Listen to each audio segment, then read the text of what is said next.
Welcome to year 2 of A Mick, a Mook, and a Mike.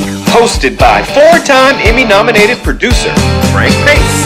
And retired New York City firefighter, 9/11 first responder, and Vietnam vet, Billy O'Connor. Today's guests, chart-topping songwriter, J.T. Harding.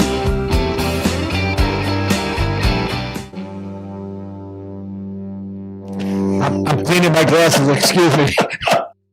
I think you're supposed to do that pre-show. You know what I mean? Yeah, well, these are the little things. I brushed my teeth and everything pre-show. I didn't want to You do did, it. huh? I didn't want to do it on the air. I didn't think it'd be that interesting. Yes, sure. I think it would be interesting. Watch me brush my tooth. There's our third man in the booth, Derek Harris, and we got coming up today a special guest, J.T. Harding. Great songwriter. So we'll get to J.T. in a few minutes. And I read his book. He's also an author.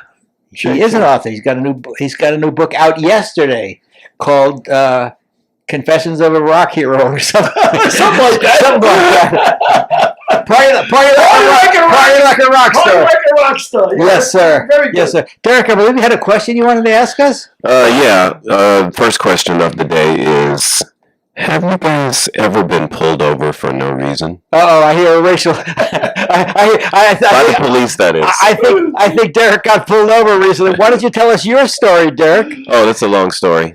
Let's just say I went to pick up my wife from a party in which she had been drinking, and I hadn't had a drop to drink, and it was about midnight. We're at the stoplight.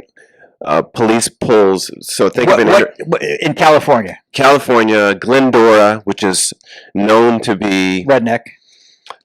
Yeah, Mormon slash. Redneck. Anyway, they have a really interesting police force, and so police drives. Can we see you on camera, by the way? Yeah. Oh, good. I'm on camera. Okay, yeah, good. Yeah. And Tell the story. anyway, so imagine you're at an intersection at a stoplight doing nothing. I actually had my hat on backwards. Uh-huh. Oh, that's. You're lucky you didn't have a hoodie on. Yeah. There you go. Well, my son got pulled over for having a hoodie on, in the same car. So I'm driving a Mercedes, which is There's 2 strikes against you. 2 strikes against you. And so my wife and I are talking, and police pulls in front of us, right past us. It's pretty bright in this intersection, so he can see in the car. He immediately, as he passes us, does a U-turn and follows us for 2 blocks. I'm literally a half a block from my house, and lights come on, and walks up to the car. I'm pissed because I haven't done anything. So anyway, long story short, I don't give him my identification. I have a conversation with him, and I just refused because it's not appropriate. So I didn't give him any information, and I just was not compliant at all. And Wow, that takes a lot of And? And I essentially said to him, "You do not want to get..." fuck with me? You No, I didn't say that. I didn't want to be shot. I wasn't disrespectful, but I just said to him that you don't want to get involved in this particular process, because at that point I had made up my mind that if I give my ID and he comes back and says, "Oh, sorry, I made a mistake," blah blah blah, then my next call was going to be to a lawyer, because I don't think it's appropriate. And the reason why I asked that question is, Frank, how many times have you been pulled over let me for just no reason? ask you a question before you go to the segue. Yes, Did you ask him, why did you pull me over? That would have been the first question out of my mouth. Yeah, he said that my tags were expired. were they? No. Wow, that's odd.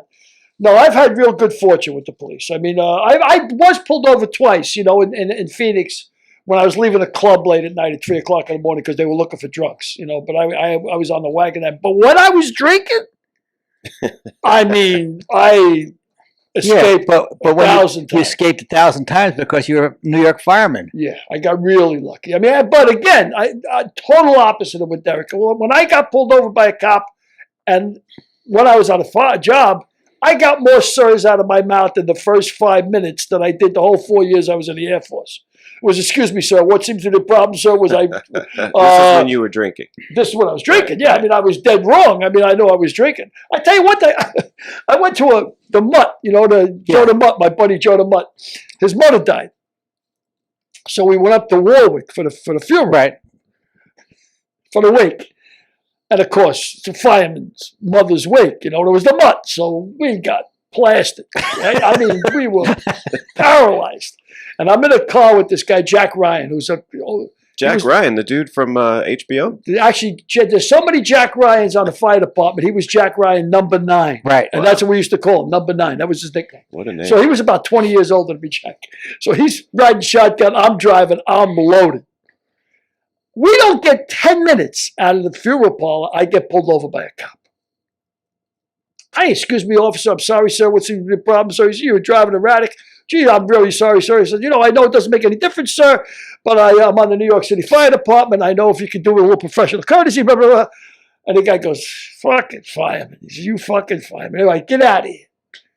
I got pulled over. I was so drunk. I got pulled over by 2 other cops. Wow. On that same journey coming home. I got pulled over 3 times. 3 times. By 3 different cops. Ryan says after a while, he goes, I said, Jack, hand me my license and registration the second time.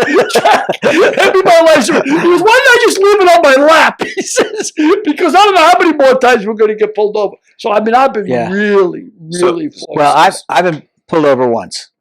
Okay. And once, like in total in your whole life? Well, let me tell the story. Okay. All right. So I got pulled over, and this cop walks up to the window, and the driver's side.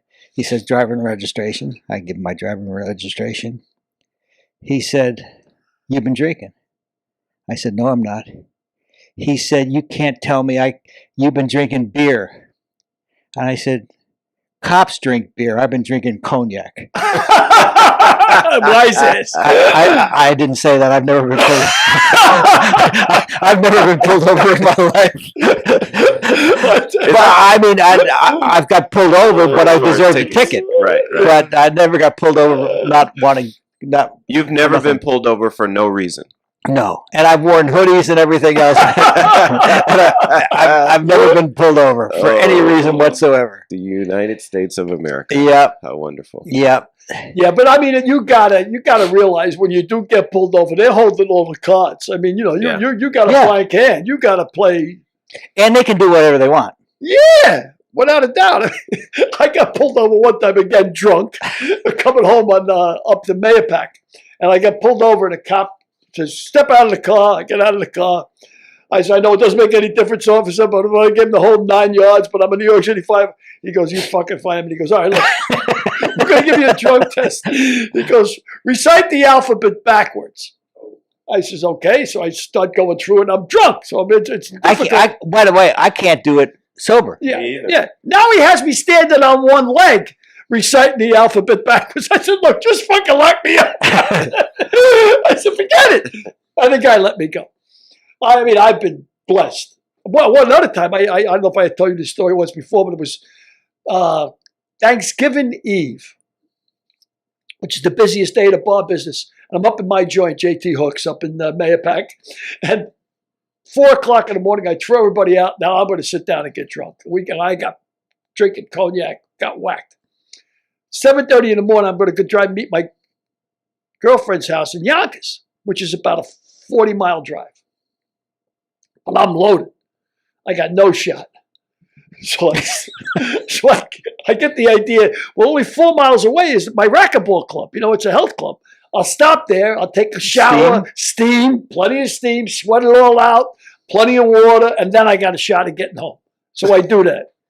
I go in there, I steam, water. Now I get back in the car about 8 o'clock in the morning. I'm driving. I get all the way down to Yonkers. I'm pulling off the exit, and I pull over. Excuse me, officer. What seems to be the problem? What seems to be the problem? He goes, you went past me on that exit about 45 miles an hour, and I'm sitting right there. He goes, you didn't even pay attention to me. I said, I'm sorry, I didn't see you. I was drunk. He said, what did you say? I said, I didn't mean to be disrespectful. I didn't see you. I was drunk. He says, are you crazy? He says to me. I said, no, let me tell you, I was, I sobered up. And I was in a hurry to get off. I didn't see you. It was no disrespect. He goes, you show me your badge. I got to respect you, but you don't respect my badge. I said, no, I didn't mean no disrespect. The guy let me go. It's amazing. I mean, I've been very fortunate. Yeah, you've been very fortunate. The people on the road have been very fortunate. You weren't very fortunate. Really stupid. But in them days, everybody drove drunk. I mean, it's what we did. I mean, I before Mothers Against Drunk Driving, everybody drove drunk. I mean, you got drunk and you went home. And my friend Buffalo used to say to me all the time, I said, you can't drive. Look at you. Look at the shape you're in. He goes, I got to drive. I can't walk. Too drunk to walk. I mean, that was the deal back in the day. Yeah. And thank God.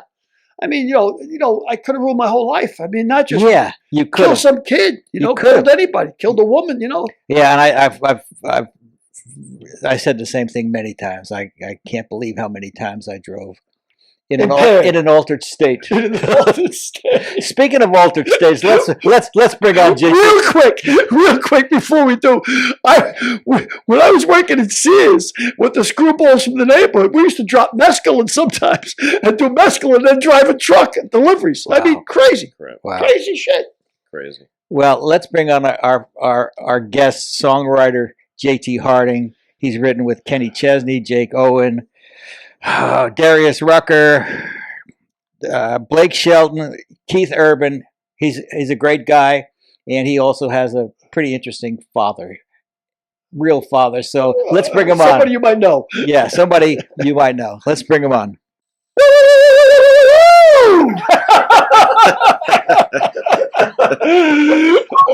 That's quite an imaginative background you got there. Well, I knew you would say that, but I'm in a hotel, so I don't want to show the hotel room. That's right. JT! Do not adjust your computers. I'm really dressed like this. The judge come with 2 pairs of pants or what? What's the story there? Oh, it does, yeah. That's, what's your name? Hello, America and beyond.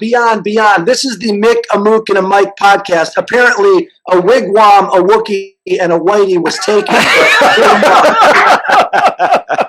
He likes his alliteration, this guy. That's Billy O'Connor. Nice to meet you, man. Real pleasure. And pleasure. That's Derek Harris. Hello. And you are who? Who are you again?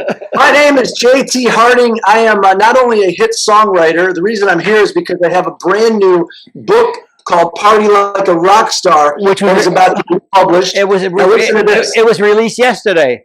It was. And you may not know my name, but I've written #1 songs for Blake Shelton, Kenny Chesney, Keith Urban. I also wrote a song that goes, you make me smile like the sun, fall out of bed. But here's the twist, everybody. I am the true story.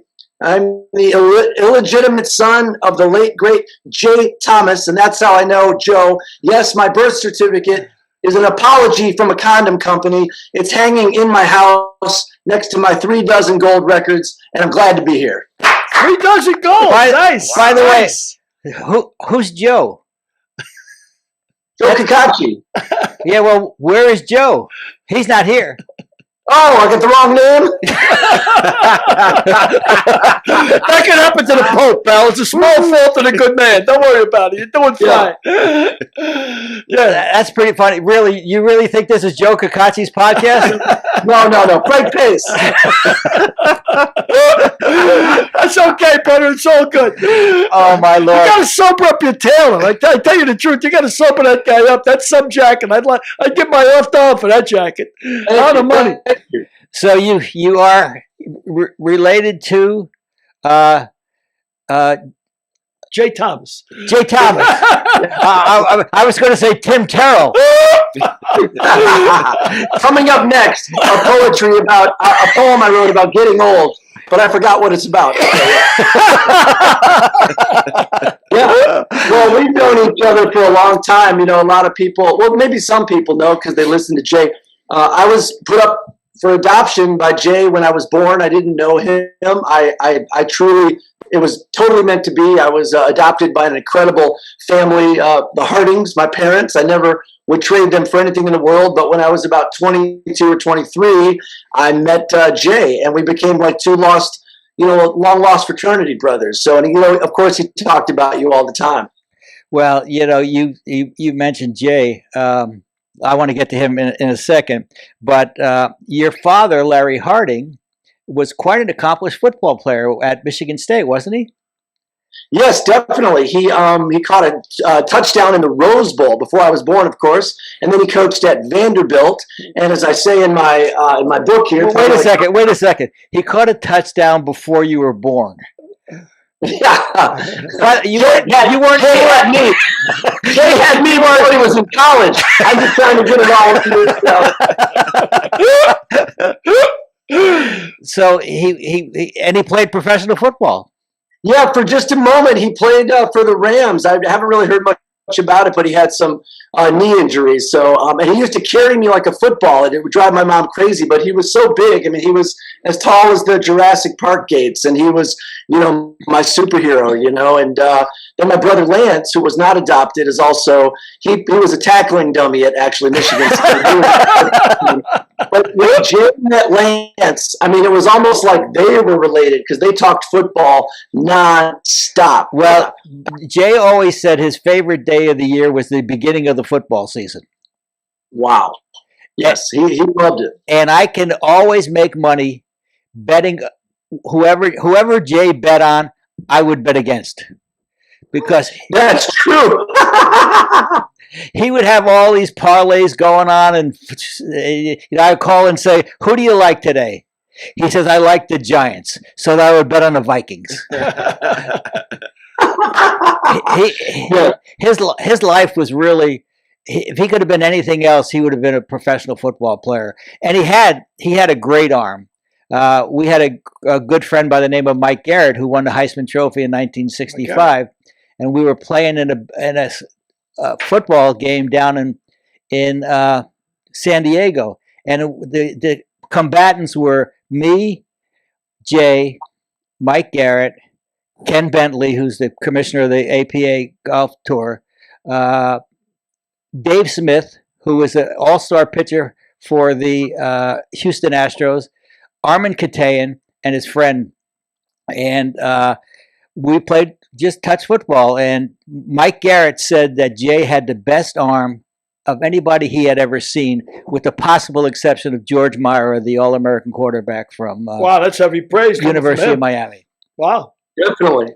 And then my dad, Larry Harding, he stopped playing football because he had a knee injury. And then we played touch football with Jay sometimes, and he would say, "I don't want to run. I'm going to quarterback because my knees hurt." So apparently football is bad on the knees, obviously. Yeah, it's bad on Jay's knees because Jay was also colorblind. He always threw to the wrong color uniform.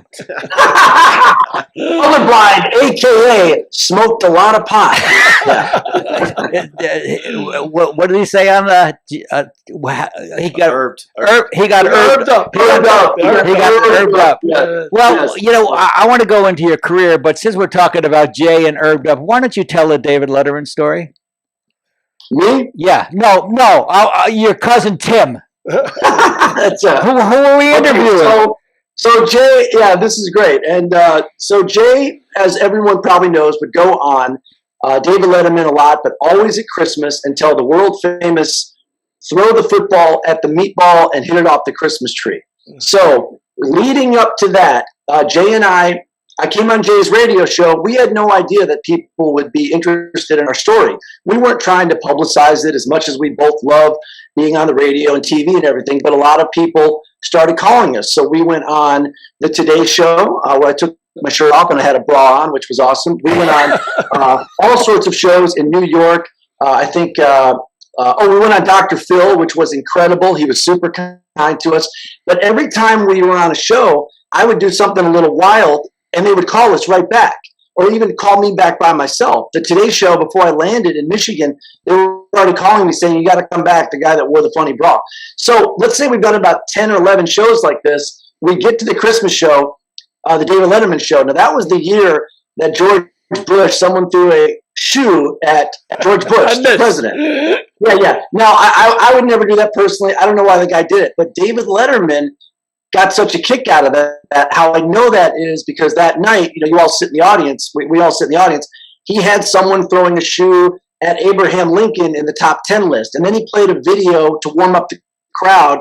They play videos to get the crowd excited. There was another thing of some other celebrity, and they had an animation shoe fly by. So anyway, I didn't really think much of it. Jay comes out on the show, He's telling his famous story. He's doing this. He's laughing. And David Letterman looks over at Jay and he says, "How's your son?" Meaning me. And Jay said, "Oh, you don't want to know about that." And then kept talking and talking. But this wasn't one of Jay's like funny reverse psychology things. He literally just wanted to brush over it. So Letterman says again. And he wanted to talk about him. Yeah, exactly. Well, exactly. His book should be called "I Never Met a Microphone I Didn't Like."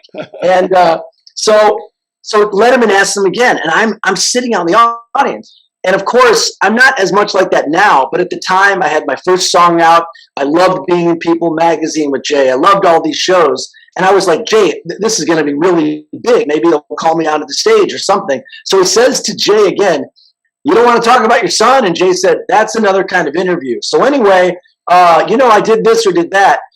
So I don't know what came over me. I mean, I felt like 100 fire ants had bitten me. I felt heat flying out of my collar. I can't believe it's Letterman. So like a freaking pro tennis player, I slipped my shoe off, Frank, and like I throw it from the balcony, like the only throw I've ever made that meant anything. The shoe goes flying, bounces off Letterman's desk, bounces between all the chairs. And I stood up and I don't know what came over me. I stood up and I was like, "Letterman's the greatest. I'm Jay's son. I won't be ignored. Letterman, Letterman, Letterman." So all the cameramen.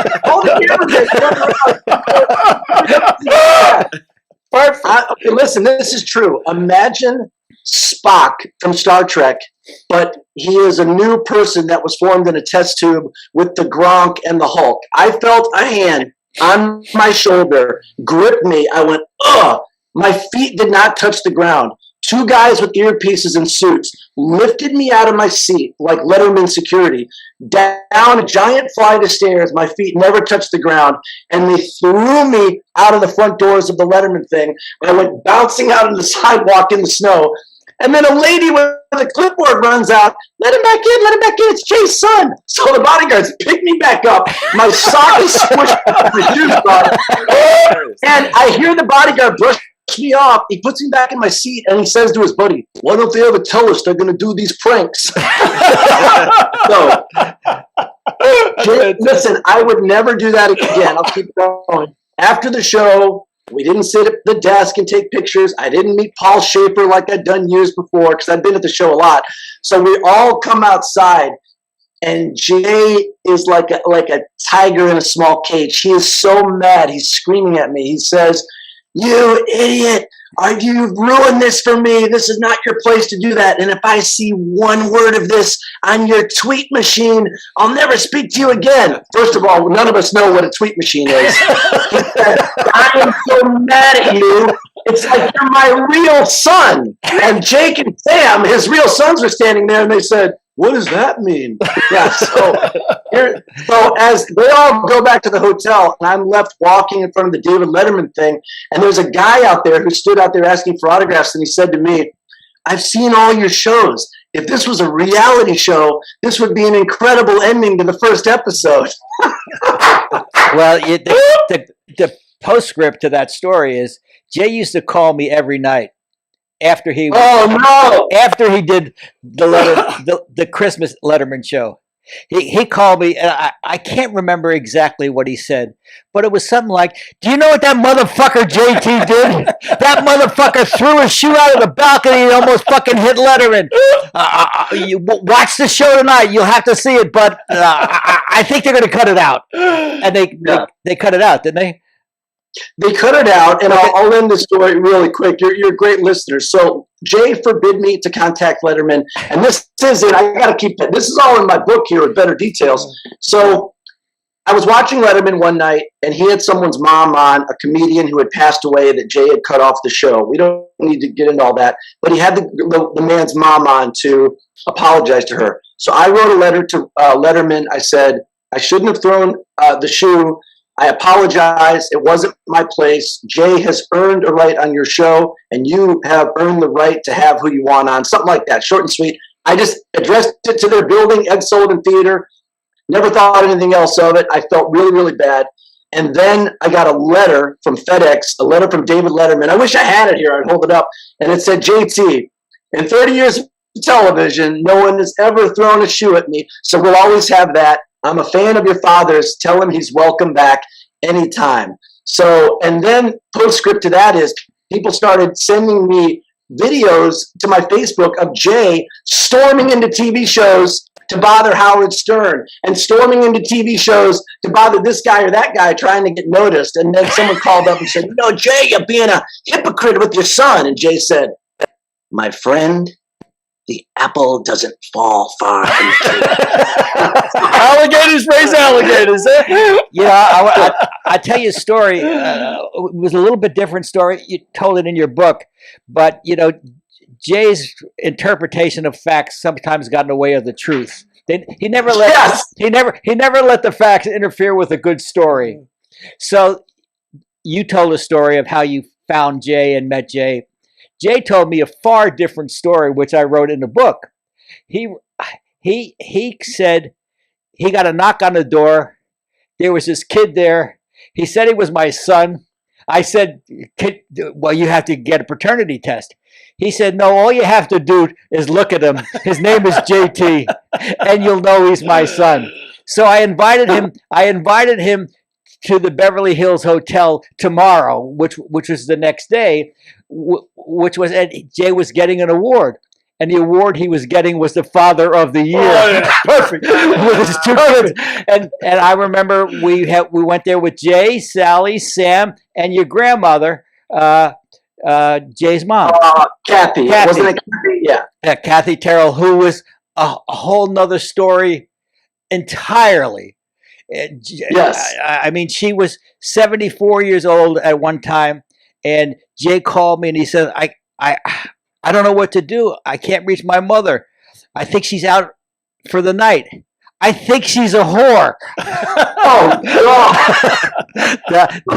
And Kathy, by the way, would dress like that jacket.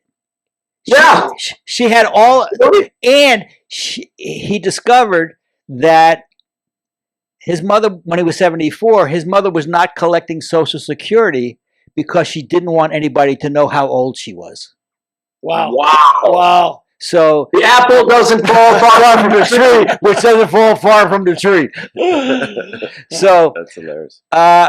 Billy? Well, I read your book, Party Like a Rock Star. Really well done, man. Great book. Really enjoyed it. I got a couple of questions. I don't even know if you're allowed to answer them or will you answer them. But the high priest, the guy with the sequins that you opened for in Japan, you ever going to divulge who that is or what? I kept picturing Elton John, but it can't be Elton John because it was all about women. So You're good. And what he's referring to in my brand new book published by Hashem, Party Like a Rock Star. Party Like a Rock Star, that's out now. There's I've traveled. So before I was a hit writer, I was trying to get into the business any way I could. Jay hated music, so he was no help. But I traveled the world working for a couple of different rock stars. I traveled the world with the band Linkin Park, who let me open up for them. That's a hilarious story in the book, by the way. Hilarious. And balls. You got balls like steel to get booed by 20,000 people for 15 minutes. Yeah, they would let me open up for them when I would get booed most nights. But I also traveled the world with someone named that I call the man in the sequin pajamas. And we went to incredible places with different cultures, different languages, different food. We went to Russia. We went to Japan. We went to Iowa. We did it all. And you know what? If you say his name 3 times, he'll appear. So we just call him the man in the sequin pajamas because everything he wore had sequins. He said to me in his voice that sounded like he swallowed a wasp, he said, Einstein didn't think about what he had to wear. He wore the same thing every day, and I'm no different than Einstein, so make sure that my sequins clothes are always ready. He had sequin socks, shirt, pants, coats. So you just have to read the I'm not the kind of guy that says, oh, it's in the book, read the book. But this one, yeah, the man in the sequin pajamas, you got to read. Why don't you tell, you mentioned Russia, why don't you tell a story about a man selling a polar bear in Moscow or something? Yeah, I joke around a lot. So when I was in Russia, they called it the new time. And I figured out that meant after the end of communism. And I was walking the streets of Russia. I can't even pronounce the name of the shopping street. Maybe some people have been there, but this is not a joke. Arbat Street. That's it, Arbat. I saw a man trying to sell a real live polar bear on a chain. I'll never forget it. And I saw another woman carrying an orangutan, not a stuffed animal, a real orangutan in a clown uniform. And it was my job to like have fluorescent colored Skittles and loud music playing and girls backstage. And I kept thinking, I tried to get the lady with the orangutan to come, but it was not. Yeah, it was just wow. People were just selling anything and everything to make money over there. But it was incredible. It was definitely incredible. How'd you meet Keith Urban? Oh, great story. So I wrote a song called "Somewhere with You." If you're a country fan, you might know it. That Kenny Chesney put out. Kenny was already a superstar, selling out stadiums, but this was the first song he ever recorded that sold 1 million copies. It was a 3-week #1. It completely changed my life. So Keith Urban started telling his fans online that he loved the song, and he put up a little link for people to buy it. I had never met Keith Urban. He did not know who I was or who wrote the song. He just apparently liked it. So being in Nashville, that was pretty great feeling. So I was at a Songwriter award show a few months later. Everyone was in suits and ties, and I was you were in your leopard jacket. I was in my leopard, yeah. I was in my leopard jacket. And I was in the men's room, true story, washing my hands, and I could, my eyes hit the mirror, and behind me at the urinal, taking a leak was Keith Urban. So I invented the long hand wash, Frank. I just stayed there and stayed there. And he came up, and I introduced myself to him. I said, I'm JT. I wrote Somewhere with You. And he was like, shit, Mike, what a song. And he gave me his phone number right there in the men's room. Yeah, the first chapter of my book. And an Australian and an American walk into a men's room. and you wrote what song did you write with Keith? Oh, so yeah, thanks. So then Keith and I ended up writing a song called "Somewhere in My Car." Nothing says country music like a kid from Detroit and a guy from Australia that's married. And how did that process go about? So what was it like walking into the studio to write a song with Keith Urban? Man, that is a great question, Frank. So I'm not going to pretend that I'm not starstruck around celebrities, because I always am, but I just try to play it cool. And we were in a giant studio, Blackbird Studios. It's just a huge studio right out of a movie. And we met up, and I picked up my guitar, and then Keith picked his up. So then I put mine down because he's Keith Urban. we literally sit eye to eye. It's almost like if anyone has watched Get Back, the Beatles thing, but there was just two of us. We just sit kind of eye to eye, and we strum and just throw out every idea you can think of. We have a philosophy in the music business, dare songwriting. We say dare to suck, which means you can't be afraid. Maybe you guys say that when you're writing movies and stuff. You can't be afraid to say something that might be stupid, because it might be the little magic seed that pops out. So, and I came prepared. I had all sorts of titles, and Keith was very smart. He said, here's how I want the drums. Here's what I want the guitar to be. And he said, and I want it to be a relationship, a song about looking back on another relationship. And he said, man, I just drive around all the time. I spend a lot of time in the car. And we came up with Somewhere in My Car. It was fantastic. And then we went out to lunch, Frank, and I had the window down, and we would stop at like a stoplight. And he had a car that looked like the Batmobile. And any girls like crossing the street, they were like pointing. They're like, that's Keith Urban. And I was like, hit me up on Instagram. That's the motivation, the real motivation. Exactly. Yeah. So but did the song title come from that? We wrote the song, and the song goes, in my mind, somewhere in my car. And then I think the song was called In My Mind, but then when we were done with the song, we titled it Somewhere in My Car. And he put it out, and it was another #1 song. And as you can see, I like my money where I can see it hanging in my closet. That's terrific. So you write words and lyrics to all your songs. I mean, you write the lyrics and the music. And yeah, definitely. And real basic. I don't know how to read music. I don't know the names of the chords. My songs are really catchy, probably because the chords are so simple. I just love music, and we just come up with the words and come up with the music. Sometimes it takes an hour. Sometimes it takes 2 days. It's a very mysterious, magic process. And in Nashville, it's a full contact sport. And what I mean is we write every single day down there. I'm sure Neil Young and Bruce Springsteen or Motley Crue or someone, maybe they write 10 songs and that makes an album. But for some reason in Nashville, we just write all the time, and these hits pop up, and you really can't predict which one people are going to like. It's very mysterious, Well, it's interesting that you wrote the song with Keith, because I've got some friends in Nashville who are also songwriters, and he wrote "I'm Moving On," which was recorded by Rascal Flatts, and it was and it was their first hit. And it was "I'm Moving On," and it was about leaving his ex-wife and Lubbock behind, and he just looking at his town in the rearview mirror as he was driving away. So I guess country music has a lot to do with rearview mirrors. Yes, definitely. And bathroom mirrors, yeah. Isn't that interesting? Because it's smart of Rascal Flatts, because some people would think, well, if Keith wrote it but he's not recording it, maybe it's not good, because that's how we all think. But Rascal Flatts were smart enough to still do it. Yeah, Keith didn't write it. My friend David Vincent Williams wrote it. Oh, I'm sorry. I thought there are songs that Kenny Chesney wrote or other people have written that they don't record that still become really big hits. Yeah, my friend David Vincent Williams wrote it, but Rascal Flatts recorded it. It was their first hit.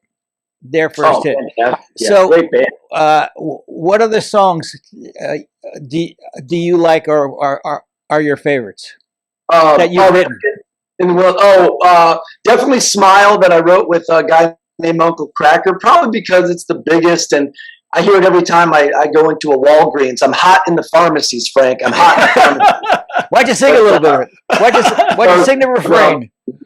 Make me smile like the sun, fall out of bed, sing like a bird, dizzy in the head, spin like a podcast on a Saturday night. Oh, you make me smile. And he's also from Michigan. He didn't know I was from Michigan because we met down in Nashville here and some songs that I had written. So to have my very first hit to be, we wrote it in Michigan. The first radio stations played it in Michigan, and then it got really big. That was fun. And then just this past year, people always laugh when I say this, but it's not a joke. I wrote a song called "Beers and Sunshine" that was in #1 with Darius Rucker, who everyone knows was in Hootie and the Blowfish. But we wrote the song over Zoom. When I say that, it shows. Everyone laughs. It's not a joke.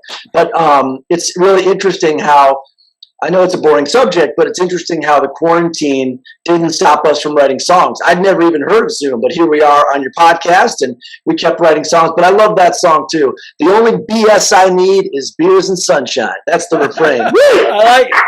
Well, I want to ask you, Derek here, our third man in the booth, is a devout devotee of Prince.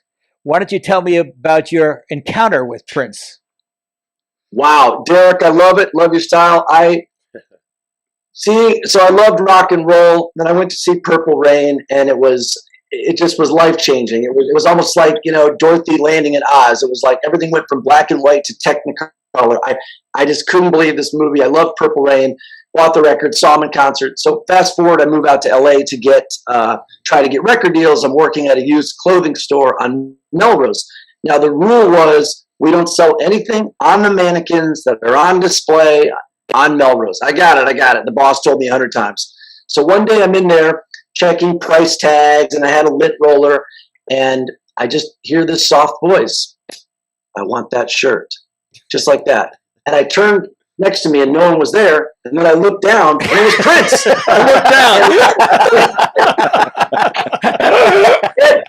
It felt like someone. I can't tell you. Just if you're listening or watching this, just imagine the biggest star you would ever want to meet, and they're standing right there. It felt like someone poured a bucket of cold water on me, and he was pointing to a robin egg blue, frilly, fluffy shirt that Austin Powers would wear, but not in a joke kind of way. It's a real shirt. And he said, and the rule was we don't get anything off the mannequin. So I said, no problem. And I got some little cord cutters because they had like zip ties around the thing. So I went bing, bing, bing, bing. I pulled this thing off, and Prince is just standing there with, of course, a beautiful woman. I'm getting the shirt down, and the frickin', the boss comes running down, and he's in a Grateful Dead shirt, and he looks like he ate Jerry Garcia's stomach. Comes running down, and he goes, "What are you doing? What are you doing?"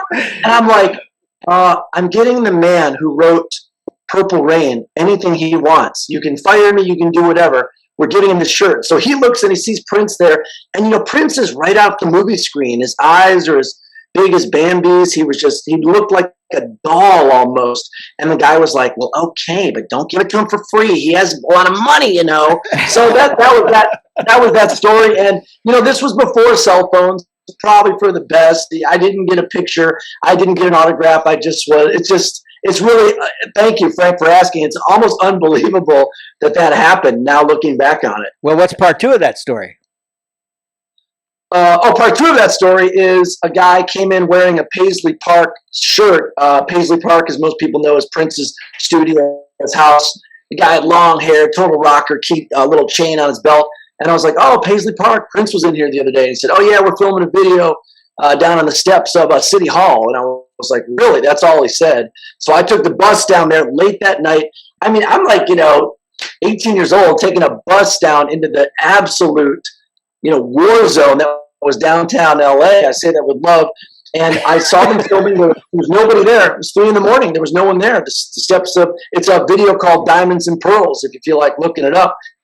And I sat there and watched, and when I knew that the video was kind of coming to a close, I kind of started walking towards Prince, just like, to say hi to him. And the guitar tech, just looked at me with daggers in his eyes. He's like, "It's the kid from the store." He was thinking, "Don't take another step closer." So I was like, "Oh, man." So I just kind of left. And as I was walking back to the bus stop, I mean, there were just homeless people everywhere in tents, and I'm walking, and a huge limousine pulls around the corner. It has to be Prince, I'm thinking. So kind of like the Letterman thing, I start going, "Prince, you're the greatest. I sold you that shirt." This is a true story, man. The sunglass window rolls down. And it was so hot out. It was one of those nights where the air conditioning kind of spilled out of the window, like you could feel it.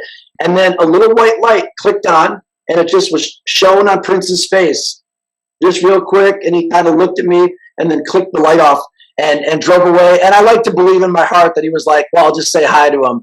And I've heard stories of Elton John walking right up to Prince and saying, "Oh, I'm a big fan," and Prince just walking away. So it's just probably what he did, and it was fantastic, and that's the story. And by the way, this story and more in the new book, Party Like a Rock Star. Well, this book is better than a dating app because you actually get real stories. You get what's in the picture. You actually get stories and great songwriting advice. We got a 12-year-old kid breaking a guitar?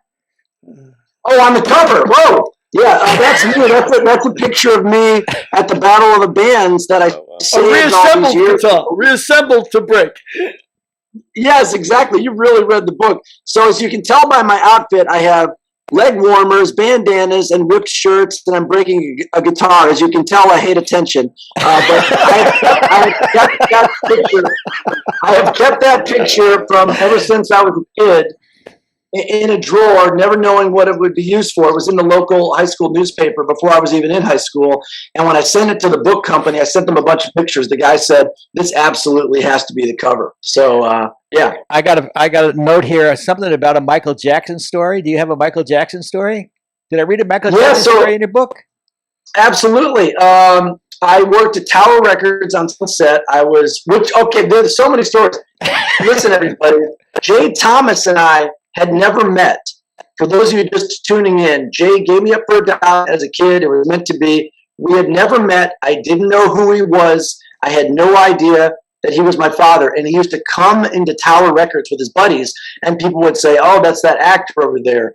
Also, there was a movie premiere. Oh, internet connection unstable. That's all right. It's Jay's Ghost.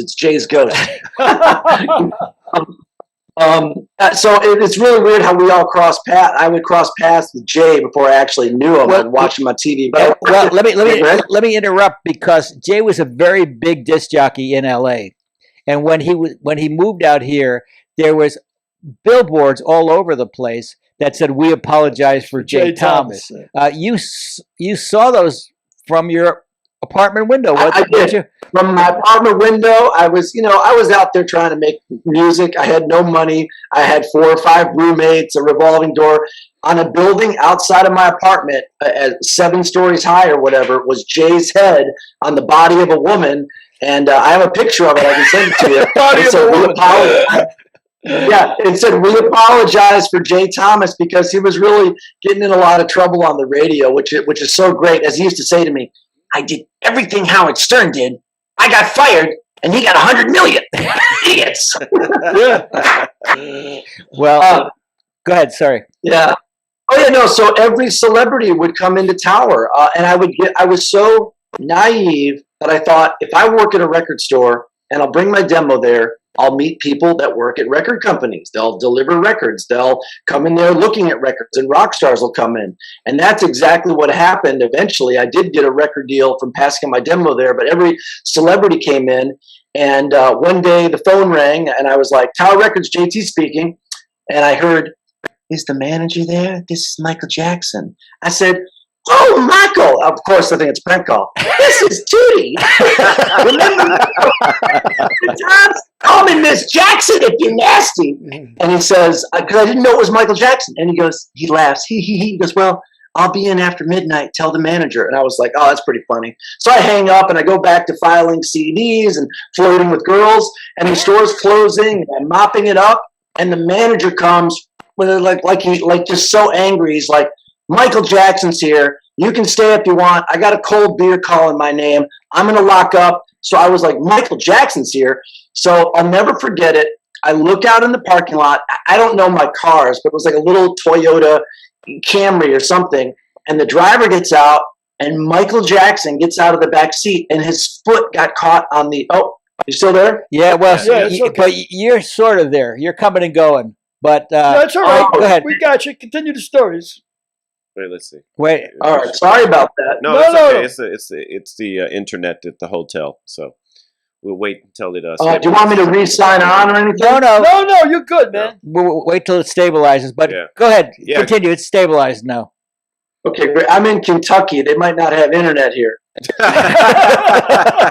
But you wrote a song called Kentucky, but that's a whole different topic. So go ahead. Yes. Michael Jackson's got his foot caught. That's where we're at right now. He's got his foot caught.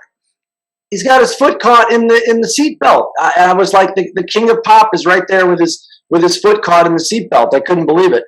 So he came in and he shopped and did everything he was supposed to do. And then I said, hey, I have something for you. And he said, what is it? And his eyes got really wide, and it was my demo tape. And I gave it to him, and he looked, his face kind of looked sad, and he said, oh, I can't take it because people try to sue me all the time. You guys still got me? Yeah. All right, good. No, as long as you got the sound, hopefully. Yeah. So his face looked disappointed. He said, I can't take it. People try to sue me all the time. And that didn't make sense to me at the time, because why would I ever sue him? And he put his hand on my shoulder, and he just said, just believe in yourself and you'll be fine. I can tell you believe in yourself. And he went off into the night. Now, what's funny about that, I am signed to Sony Music Publishing for my music, and I am not allowed to take demo tapes from anybody. And people try to give them to me all the time because there are a lot of lawsuits. There's only so many song titles. There's probably 1 million songs called Smile or Beers and Sunshine or whatever. I didn't copy them, of course. But so it's funny after all these years thinking about Michael Jackson saying, hey, I can't take your demo, and it was so disappointing to me. But now I have to explain that same thing to young people. But it was great. It was great to meet him. Another brush with greatness. That's a good explanation, actually. That's good for people to know about the suing, because that happens also with scripts as well. I got to tell you, I got to segue from that believe in yourself. Man, did you ever believe in yourself? Because you were relentless. I mean, you were determined to get somebody to see your demos, man. I mean, besides the FedEx outfit, which was pretty remarkable. I mean, you delivered your own demos to every goddamn radio station in LA. I mean, to have the balls to go out and get booed by 20,000 people for 15 minutes before Lincoln Park. And you really did believe in yourself, man. I mean, that takes a lot of balls. My hat's off to you. Wait. So what's the story with the FedEx? Well, why don't you tell us a story about the FedEx? I read your book, and that's why I know the story. But to our audience, why don't you let them know? Well, I was trying to do anything to get my songs heard, and I was dating this girl and she was actually. I was dating this girl, and her roommate, I was trying to think of what it was. Her roommate worked for FedEx, and I was just saw the jacket. So I said, oh, can I borrow that jacket? So I borrowed the FedEx jacket, and I would walk. I was like Obi-Wan Kenobi entering the the Death Star. You know? I could go anywhere. I could go anywhere. So I would go to record companies and just slide my demo into everybody's mailbox. And you know, I like to say, you know, there's a greeting card. Well-behaved women never make history, and neither do well-behaved songwriters. So I don't know if it's legal. I don't really care, but I did stuff like that all the time, you know. Yeah, well-behaved women never make history. Good with the old line that says, "Good girls go to heaven and bad girls go everywhere." Yeah, exactly. By the way, there was a meme going around that my friends were laughing about, and it's a pair of like leather kind of alligator shoes, and it said, "If your dad wore these shoes, you have siblings you don't know about." And all of my friends were laughing, going, "Oh, my dad never would wear those, obviously." And I saw the picture and I thought, holy shit, Jay Thomas had a pair of these shoes. Wow. Well, so I sent it to my younger brothers, Jake and Sam. I said, you know, your dad wore these. And if your dad wore these, you have siblings you don't know about. Too classic. Well, you know, Jake, Sam, and Sally have been a second family to you. And sure. They are terrific, all terrific people, and I love them dearly, as I love Jay, and as I sort of like you. But why don't you tell your mother? I don't know whether it was your mother or your real mother said your father's in Hollywood and he's an actor on Cheers. Yes. So when you're adopted. I've always heard there are these rules. You can't find your biological parents. It's not allowed. I'll say it 100 times over. I wasn't longing for anything. My mother and father, Larry and Kendra Harding, irreplaceable. But I was always curious, and I saw some sort of 800 number. Were you adopted? Find out who your parents are. Through computers, it's real easy these days. I called it. It was free. Through the computer, they matched me up with my biological mother. And I don't talk about her too much out of respect. She has her own story. She can tell it sometime. But we talked on the phone for a while, and she said, I want to tell you who your biological father is. And I'm living in Hollywood at the time. And I said, oh. And she said, he's not like other people. And I'm saying, you know that now, but I say this with a kind heart. When someone says that, I thought, this is not a joke. I thought, and once again, I'm saying this with a kind heart. Maybe was he injured? Was he in prison? I didn't know what that meant. And then she said, he's an actor. And I said, and I just knew she was telling the truth. I don't know. I knew she was telling me the truth. It had been months we'd been talking. And she said, he was on the show Cheers. And my mind was scanning the cast of Cheers. And you know, at the end of a Kiss concert, when confetti falls down, I pictured that, but with dollar bills. And I yelled to my roommates, my biological father is Ted Danson! And we all jumped around. Score! Yes, and she said, no, Jay Thomas. And you want to talk about the Twilight Zone theme starting. All of a sudden, Jay's, Mr. Holland's Opus was out. So there was a billboard of that. He was on Power 106. I had gone and done an interview there. The big We Apologize for Jay Thomas sign was there. I had heckled Jay at a movie premiere that I was at, once again trying to meet Prince. Jay was the MC on the red carpet. My friends and I were actually heckling him, had no idea he was my biological father. I mean, if it was a script that Frank wrote, you would think it was too fake, but it's a real story. And to end all the coincidences, Jay Thomas's name is John Thomas Terrell. It took JT. And what are your initials? My name is John Thomas Harding. My parents never knew about Jay, so it's just a coincidence. I'm named after my grandfather, and everyone called JT, or called Jay JT. I didn't, but a lot of people do. It's really strange, yeah. Jay Thomas, who never met a job he didn't like. Yeah, exactly. Smart guy. You gotta work. Is he really the funniest, Frank? Is he really the funniest person you ever met? That's a tall compliment. Well, he's the funniest person David Letterman ever met, and David Letterman's met a few more people than me. Yeah, but I mean, you one of your best friends was Don Rickles, so that's really saying something. Yeah, right? But Don was in when the camera was off. Don was somebody else. Uh-huh. It was only Jay was Jay all the time. Jay was Jay all the time. Unlike Robin. Robin was only Robin when the camera was on. When the camera was off, Robin was quiet, almost sullen. Jay was on all the time. Jay always of all the Jay Thomases in the world, he was the Jay Thomas-ist. Yes, sure. The Jay Thomas is, but I think you're a close second. Well, I'm pumped up. I'm excited to be on here. Your website's incredible, and I was so pumped up. I wouldn't have missed this for the world. Well, evidently you would have, because I called you like 6 months earlier, 8 months earlier. But I knew the book was coming out. That's what I wanted to say. Good So you said, can I wait till the book comes out? And the book was out yesterday. Get it. It's a great read. It's a terrific story. It's, again, another guy who made his own breaks. And Billy talked about it. Without a doubt. I mean, he was not only persevere, he was relentless. I mean, and the break came when you were giving out your CDs to everybody and anybody. And was with a girl in the back of a car, or was listening to the CD, and then, I mean, it's an incredible story. I mean, I recommend anybody to read the book. It's a great read. Totally.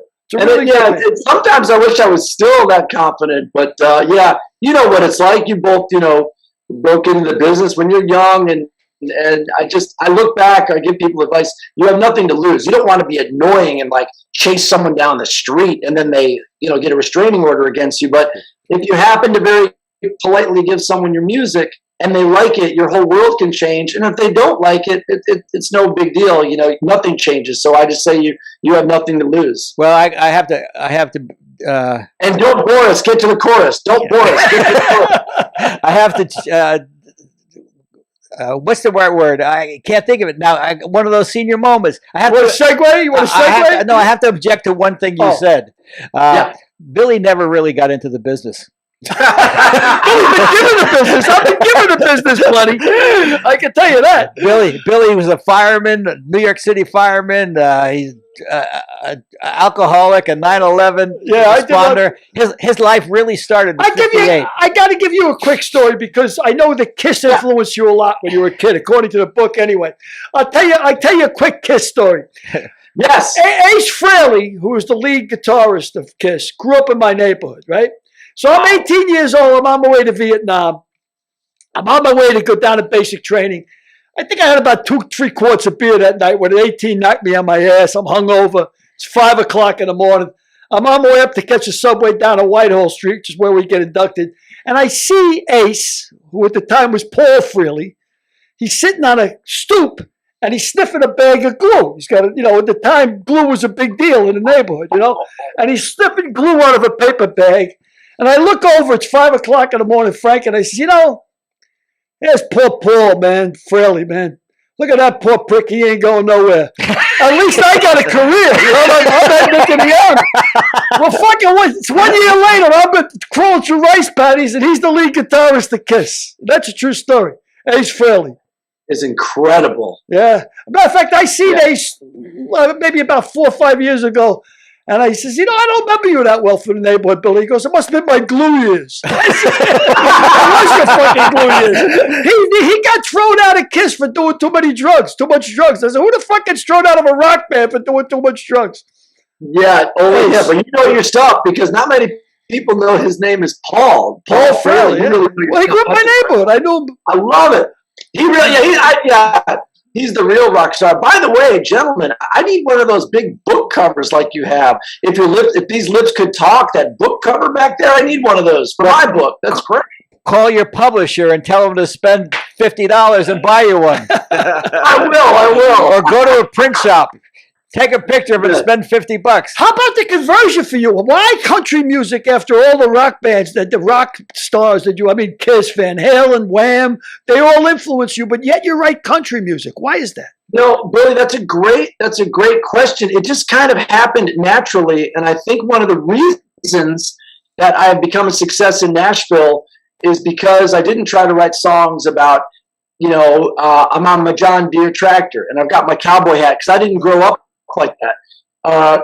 Country music is, and this is not a joke, it's very similar I think, to rap music. And what I mean by that is it has to be incredibly authentic for the fans to believe it. Country music fans are very smart, and they're not going to go for people that come down there. I see it all the time. People say, like, I don't even know what a red dirt road is. I guess it's clay. So I was just writing songs, and they said, you should go to Nashville. Your songs, your lyrics are like 3-minute movies. And I've been very lucky that the country fans have embraced it. But I'll say it again, it's mainly because I've been myself. I wrote a song for Blake Shelton called Sangria. Now, the guys that write all the hits about Georgia would not write a song about Sangria because they're writing about whiskey and all that. But in turn, I wouldn't write a song called Corn Makes the Rain, Rain Makes the Corn, Corn Makes the Whiskey, because I didn't even know that really happened like that. So I've been very lucky. Yeah, that's a real song. So I've been really lucky. And then Smile, my first hit, was a pop hit, and then it crossed over into the country chart. And I've been trying to do that again for 10 years, but I can't seem to do it. So all these great little, coincidences happen. But I love being in Nashville, and it's incredible how nurturing Nashville is. We're all competitive, but we all help each other out, and it's a really great place to live and to do music. Well, we'd be remiss if we didn't ask you about Mrs. Keith Urban. Oh, Nicole Kidman. Well, and your brother Let's. Yeah, so when you get a #1 song in Nashville, it's incredible. They have a party for you, and you can invite all your friends and all your family, and everyone is so excited, including myself, to be near the celebrity. So, and we get up and make a speech, and Keith played the song, and they give us gold records, and everyone gets pictures. So I'm on stage, and my brother Lance, who I said earlier went to Michigan State, he was a 4-year freshman. I saw this gigantic bodyguard going like this to me, like scratching across his neck, and I was like, what's this guy's problem? And then he points over, and I see my brother Lance with his arm around Nicole Kidman, his beer splashing over his red state.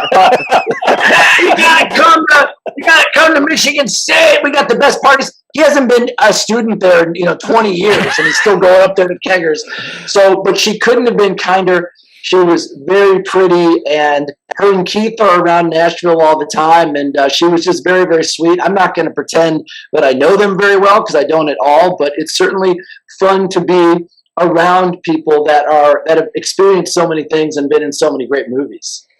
Before we go, Derek, do you have any questions for JT? I saw you scribbling some notes down.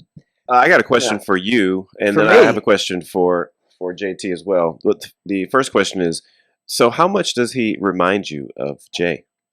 When I told Jay he needed to get a paternity test, he said, all you have to do is look at him to know he's my son. Yeah. So, Oh, that's great. Yeah, you can see the resemblance. It's Yep. like the smile, the laugh, the whole deal, the energy. and because of this interview, this hour we spent with JT, I'm reliving Yeah, that's 40 years of my Wow. life Yeah. because I've known Oh my gosh. I had known Jay since we were 19 years old. We were going to Jacksonville University, and I had an apartment at the Nottingham Hotel, Nottingham Apartments, which were right across from the university, right next to the Nottingham Drive-In, and we all had roommates. And the first time I met Jay, he had come to the school as the king of the city on WAPE in Jacksonville. He was the afternoon drive time guy who got promoted to the morning drive time, and he was called the king of the city. He was 19 years old at that time. He came driving through the parking lot, and he stopped. He was in like an old broken down Volvo or something. Again, he always drove cheap cars. He never drove a Mercedes or a good car. He was incredibly tight with his money, and he said he didn't want to waste it on cars. So he said, "I said, do you live here?" He said, "Yeah, I live right over there." I said, "Who's your roommate?" He said. He looked at me like I asked him a horseshit question. He said, I make $19,000 a year. I don't need a roommate. And he drove off. And that was Jay.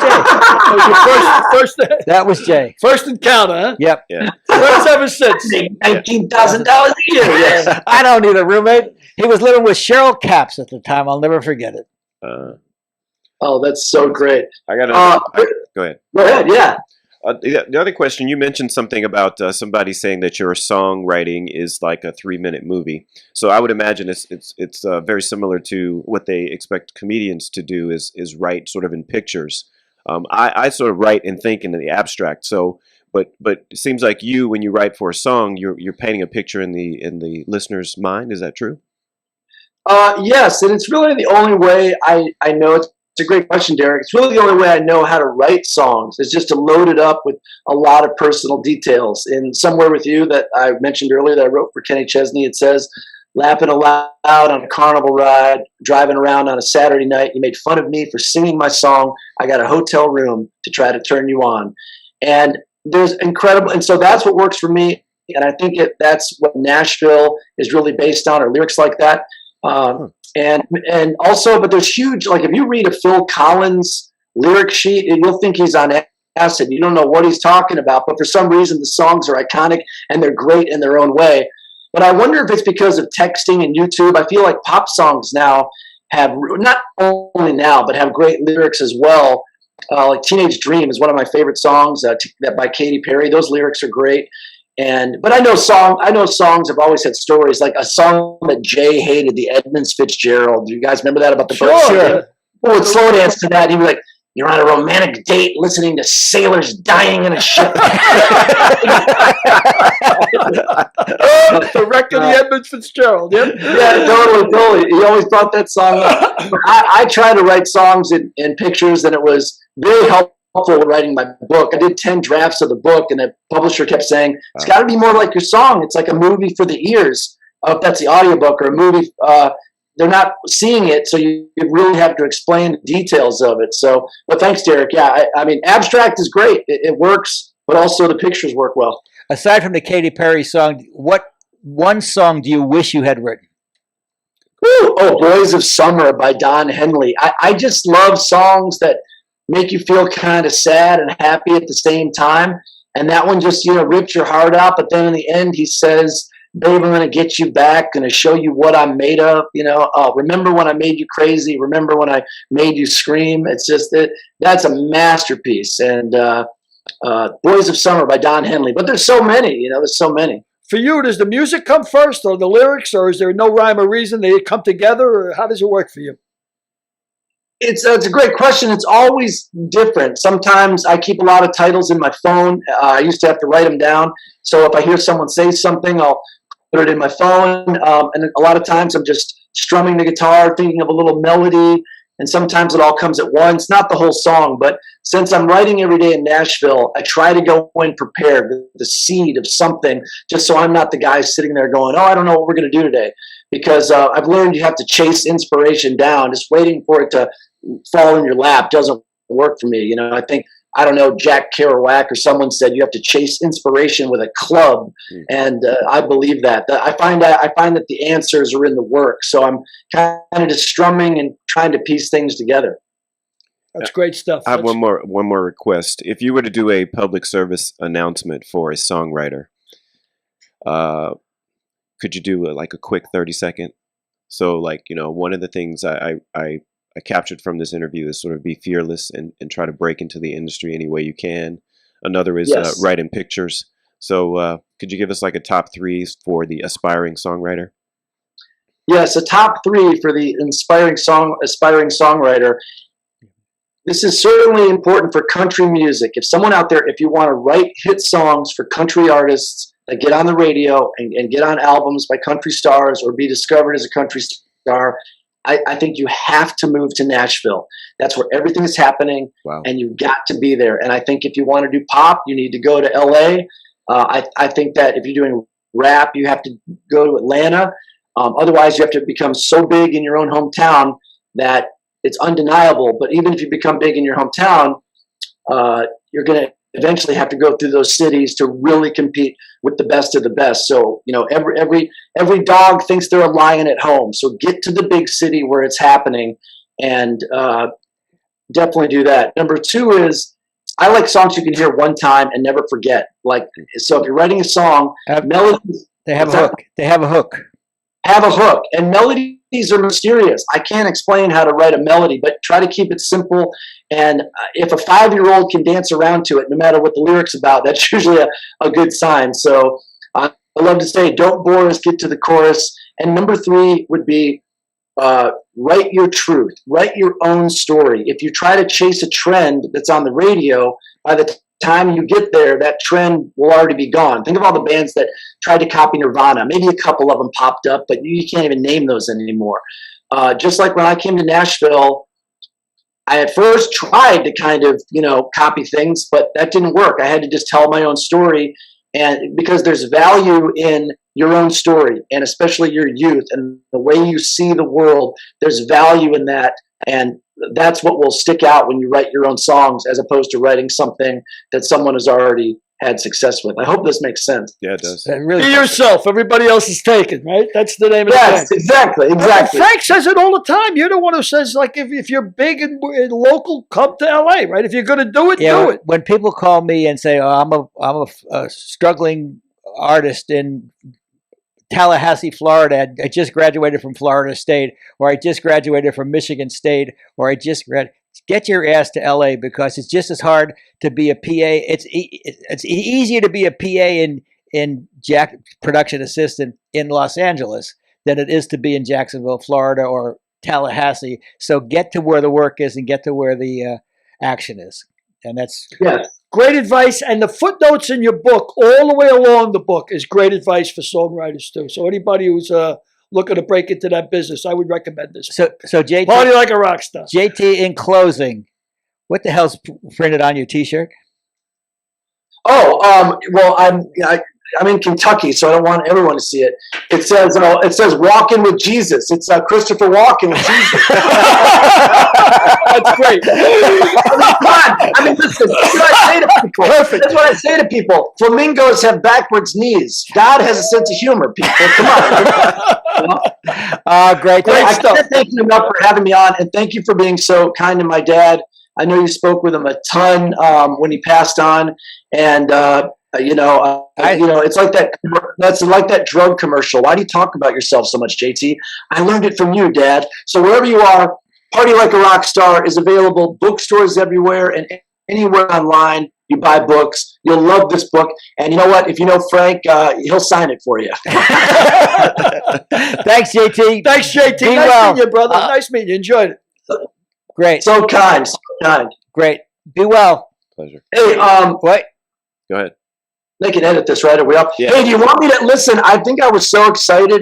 I had 3 copies. Do you want to 3 coffees? Do you want to redo the beginning? Because Sally was texting me asking about Joe's podcast. She got it mixed up. That's why I said, Hell no! We'll keep that in and we'll keep this in. Are you kidding me? That's perfect. Oh, no, don't keep this in. Yes, we'll keep this in. Get up. Get him off the screen quick. You guys are fantastic. Ow! Oh, there we go. That's 40 years. That's 40 years of my life. Yeah, wow. You can see the energy. Amazing. Yeah. Yeah, that's what I was wondering. What are the similarities in his personality traits? Well, he's a little calmer than Jay. wasn't Jay like refusing to be denied too? That was his thing, Jay right? You have to make your own. Yeah, we all make your own breaks. We all refuse to be denied. Lord knows what would happen if we were, because I, for one, don't even know how I would make a living in another business. I mean, I would come up. I'm sure I would have come up with a way to make a living, but it wouldn't have been as much fun. No way it'd be as much fun. And I wouldn't have been charging in the fires. That's for sure. Well, we all get fun in different ways, you know? Yes. But refusing to be denied, man, that's the key in this business. I mean, without a doubt, and confidence. I mean, you really got to believe in yourself, you know. Yeah, and JT is another example. He's, I mean, Jay was big in radio, but he got his cast on Mork and Mindy by slipping he was going around slipping his photo under agents' doors. Slipping his photo under agents' doors because he wasn't smart enough to have a FedEx delivery jacket. So he would just slip under the doors, and he slipped it under the door. His big break came again, handing out CDs, Jay slipped his resume under the right guy heard it. Jay slipped his resume under the door. The secretary was a fan of his radio show. She gave it to a casting agent, and he got Mork and Mindy. Wow. Same thing. Anyway, enough for today. All right. Yeah, that was a great interview, Frank. Again, nice guest. Real alive. The guy was electric. Electric. You think? I'm glad he said he had 3 cups of coffee when he came on, because he was amped. I mean, Yeah. he was amped. So I loved it. I loved It was it. fantastic. The most amped guest we've ever had. Well, Joe Zwick was pretty amped. Yes, that's true. And Joe Zwick was 80 years old, recently. So anyway, say goodnight. That's another one in the books. Another one in the books. Take care. Thanks very much for looking in. Don't forget to read Lamar's Gamble, If These Lips Could Talk, Combustible. And we'll see you in March. We'll see you in March, is right. On our next episode, from Moscow to the south of France, Frank and Billy discuss places they've traveled and loved.